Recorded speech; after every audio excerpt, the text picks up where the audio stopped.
Добрый день, вы на канале Гертруда Таро, и с вами я, Виктория. Сегодня, 22 декабря, смотрим карту дня на сегодня. Выбираем один из трех вариантов.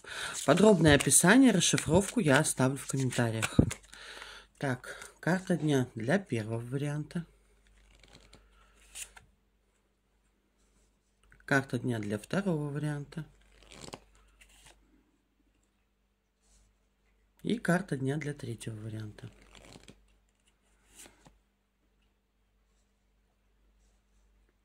Выбираем, определяемся.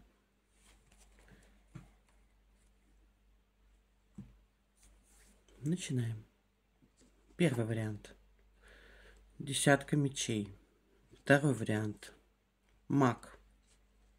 Третий вариант. Королева Пентаклей. Так, всем хорошего дня. До свидания.